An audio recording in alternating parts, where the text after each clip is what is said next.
Good evening, everyone. It is such a great pleasure and a privilege to be here. It's an honor to be a member of this congregation. Thank you so very much, my dear Rabbi, for this kind introduction. Made me blush. I'm very embarrassed. But I initially spoke with our dear Rabbi Micah about giving this talk shortly after October the 7th, 2023. When we were choosing a date for the talk, I felt reluctant to send a description too much in advance because I felt that given the scale of the crimes committed by Hamas on that day, events would likely be moving at lightning speed. And whatever I planned to say, my initial thoughts were it might be outdated by then. However, then I remembered our history, the history of the Jewish people, and I realized that this probably would not be the case.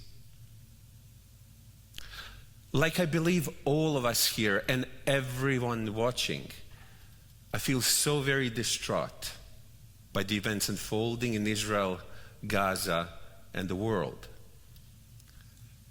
I'm really hurting. I feel horror at the events of October the 7th. I feel the grief and the painful emptiness that they left behind. I close my eyes and feel the agony of the victims, the hostages, their families. The plight of the innocent Palestinian civilians affect me as much. The feeling is a familiar one. The one that I got to know well through experiences of my own family during the deadly, divisive civil war in Bosnia in the 90s. I dreaded and expected an outbreak of anti-Semitism after the terrorist attack. Anti-Semitism is always in the background. A very dear friend of mine wrote to me earlier this week from Australia, and this is what she said. What I hadn't reckoned with was the anti-Semitism which came in the immediate aftermath, even before Israel had counted the dead. In Australia, the day after the Hamas attack, the Premier of New South Wales had the sails of the Sydney Opera House lit up in the colors of the Israeli flag as a symbol of solidarity with Israel. In a terrible irony, Jews in Sydney were advised for their own safety to stay away as a pro-Palestinian rally was to take place. What followed was on the steps of the Opera House that night. Israeli flags were burned and participants in the rally chanted, "Gas the Jews." I still find difficulty reconciling that this happened in Australia, but that sort of behavior in various forms has continued. Now, when faced with such hostility, the initial instinct is to keep my head down, not attract too much attention to myself or my family, and hope that the events will somehow pass over us. I attribute this to generational PTSD. Victims of abuse and trauma behave that way.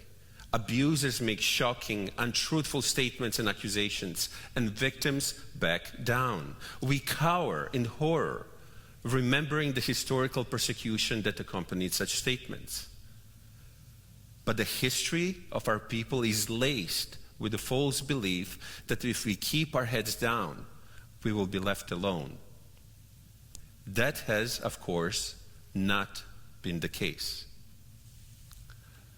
I grew up in a family of Holocaust survivors who took it upon themselves to do what they could to lead the Jewish community in my home city and the country through thick and thin. Before the Second World War, my grandfather led the Zionist youth movement.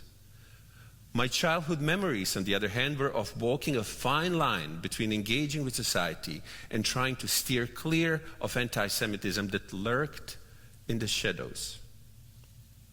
On more than one occasion, my grandfather was called into a local police station to be asked what he thought about wars and military operations that Israel had been involved in on the other side of the world. Several times, swastikas appeared spray-painted on our family's home. But my grandfather's answer to this was to continue working for us to become prominent members of civil society with strong links with community and close friendships with non-Jews. Some of my earliest childhood memories are of coming home from school and seeing a local imam or a local priest and community leaders of all religious backgrounds having Turkish coffee with my grandfather in the sitting room.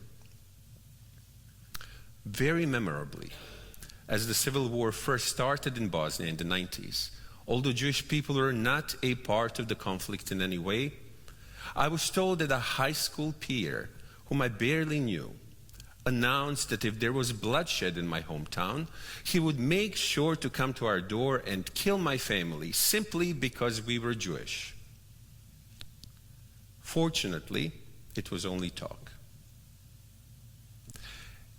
It is easy to see how the idea of Israel to people like my grandfather was such a dream, an ancestral homeland, a Jewish state in which we can live as Jews among other Jews, where it will be possible to be who we are, honor our tradition and religion without worrying about persecution while working for the benefit of our people and the world. It is also a country that may be able to prevent another Holocaust or provide shelter if shelter is needed. I think we need to do a better job of explaining that to the world. Here's where my grandfather's words come to mind again. As Jews, he used to say, we have to be more principled and honest than anyone around us, just to be left alone. I would add that we need to be more principled and honest in order to survive. After being a small group that has historically been targeted as the helpless other, Jewish people finally have a state of their own, a strong state, the state of Israel. This gives us greater visibility in the world and greater responsibility. We are no longer helpless.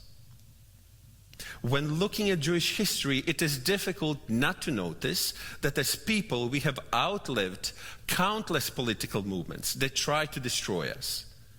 This was divine intervention, some may say, or it was because all of these movements were inherently populist and used discrimination and scapegoating of the Jews to consolidate power.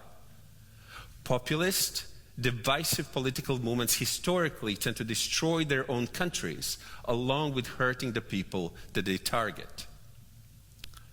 That is what happened to my country of origin, Yugoslavia. We as Jews simply cannot afford to allow ourselves to be so easily divided.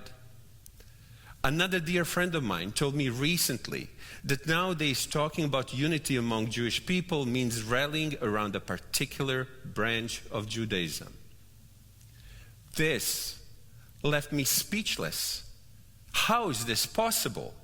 How can unity among Jewish people mean anything else but rallying around the simple fact of being Jewish? Would Hitler have asked, are you an Orthodox, Reform, Conservative, or Reconstructionist Jew? Removing any single thread of the tapestry of the Jewish people can make this tapestry come apart. And we will be alone, isolated, and vulnerable. And this is where the fear lurks. Now is the time to fight the cancer of intolerance in our own midst, just as we expect others to do their part.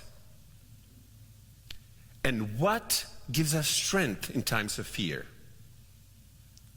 I believe it is all in our history.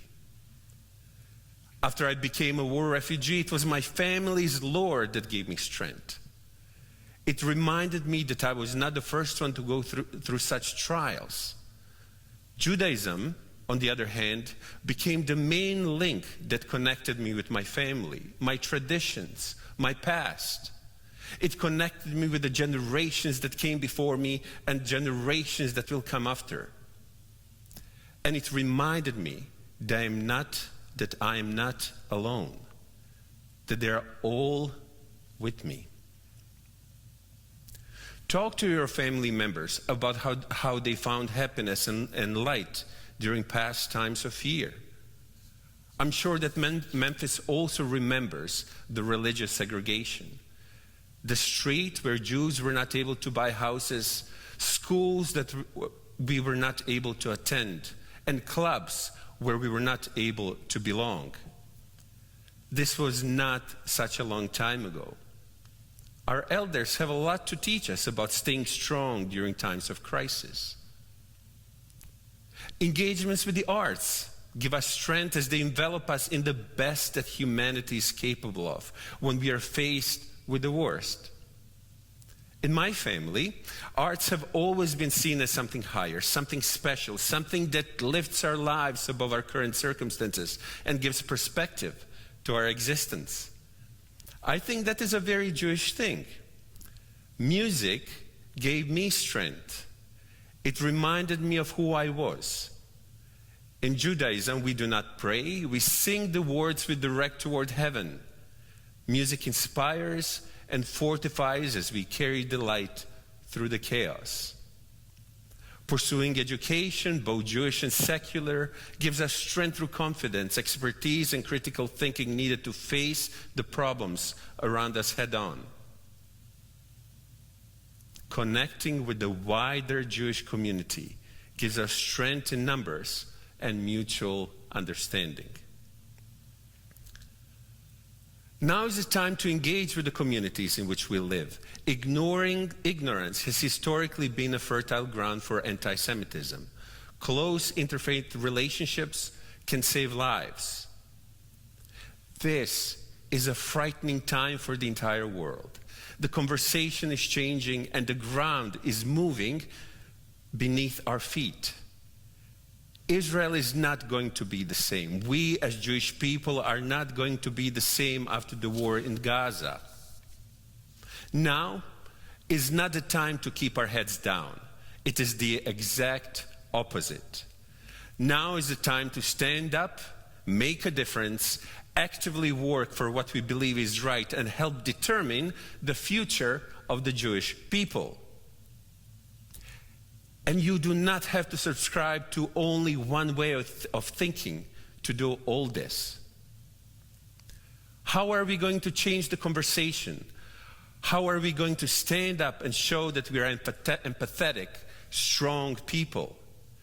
This is the moment we can become light unto the nations that we aspire to be. This is the time when people are paying attention to the Jews in a way that they haven't in a long time. And we, in this room, have the chance to be part of the new conversation and determine what Judaism means in the 21st century, what Judaism means after October the 7th, and who we are as a people now. Temple Israel can be a part of this conversation. You can be in your homes, your communities, your world. This can draw us together. And in it, we can find strength. And we cannot forget that being Jewish is not only a religion, ancestry, and culture. It is also an idea of people with a long history of overcoming adversity, surviving, persevering, and succeeding. Shabbat Shalom.